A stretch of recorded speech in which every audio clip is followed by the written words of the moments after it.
Mummy आप ये कौन सा बुक पढ़ रहे हो? बेटा ये मैं ना मैसेजेस फ्रॉम 40 मास्टर्स का बुक पढ़ रही हूँ। तुझे सुनना है? हाँ।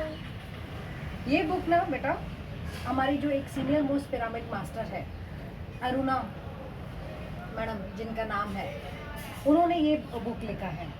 बेटा जब वो ध्यान में आई ना तो अपने आप ही ऑटो राइटिंग करने लगी और इनके हाथ से ही खुद आके डिफरेंट डिफरेंट मास्टर्स आते थे और अपना मैसेज बताते थे और फिर ऑटो राइटिंग के द्वारा ही अरुणा मैडम ने उन मास्टर्स को लिख दिया है। तो वो बुक मैं पढ़ रही थी। तो सुनेगी पहला मास्टर का। हाँ। इसमें जो पहला मास्टर का जो मैसेज लिया है वो है आदि शंकराचार्य जी का। आदि शंकराचार्य बोलते हैं कि जो वैल्यूज़ हैं हमारे जीवन में वो बहुत महत्वपूर्ण स्थान रखते हैं। तो ये वैल्यूज़ क्या हैं? उन्होंने बताया है कि जैसे एक सोसाइटी बिना फाउंडेशन के और जैसे एक बिल्डिंग बिना नींव के नहीं बन सकती है, उसी तरीके से हम भी बिना वैल्यू सिस्टम के इस समाज में नहीं रह सकते हैं। कहने का मतलब यहाँ पे क्या है बेटा कि कई बार ये होता है कि हम बहुत सारी शिकायतें होती हैं, हम सब अक्सर कहीं ना कहीं शिकायतें करते हैं कि काश हम भी इस देश में क्यों पैदा हुए, हम इस घर में क्यों पैदा हुए, हम अच्छी जगह पे क्यों नहीं गए। ये बहुत सारी शिकायतें हर हर किसी न किसी को होता है कि इस फैमिली में हमने क्यों जन्म लिया, काश उस धर्म में मैं पैदा होती।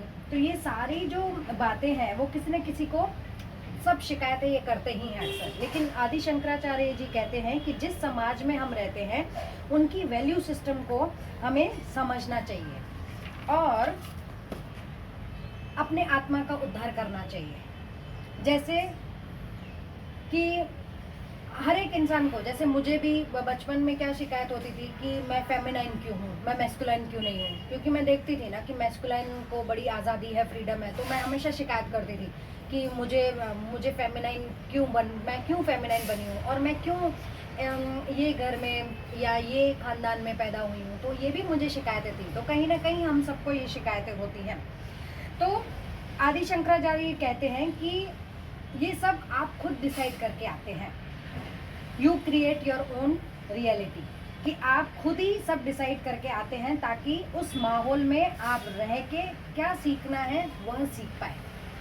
जब आप उस वैल्यू सिस्टम में रहते हैं तो आपको पता लगता है कि उस वैल्यू सिस्टम के माध्यम से हम अपने जीवन में किस तरीके से हम अपना उद्धार कर सकते हैं। और आगे आदि शंकराचार्य जी ये भी कहते हैं कि जब हम जन्म लेते हैं तो जन्म से पहले ही, हमारे पैदा होने से पहले ही हम ये सब डिसाइड कर चुके होते हैं कि हम कौन सी फैमिली में जन्म लेना है, हमें कौन सी जगह में जन्म लेना है, हम सब ये अपना पर्टिकुलर कौन सा धर्म में रहना है, कौन सा ये सब हम चूज करके आते हैं। तो ये हमारा अभी कर्तव्य है कि उस वैल्यू सिस्टम में रहते हुए कैसे हम दूसरे लोगों को भी जागृत करें। तो उन्होंने ये मैसेज अरुणा मैडम को दिया कि तुम जिस सोसाइटी में रह रही हो उस सोसाइटी के वैल्यू सिस्टम को जानो और जानने के बाद उस जिस तरीके से तुम आत्मज्ञानी बनी हो उसी तरीके से तुम दूसरों को भी आत्मज्ञानी बनाओ। यही उस और उनके ही वैल्यू सिस्टम में रहकर ही उनको आत्मज्ञानी बनाने का कोशिश करो। तो ये हमारा यहाँ पे ख़त्म हुआ पहले मास्टर का। ठीक है, हम रोज़ एक एक मास्टर का पढ़ेंगे और समझने की कोशिश करेंगे। ठीक है बेटा? ओके। ओके।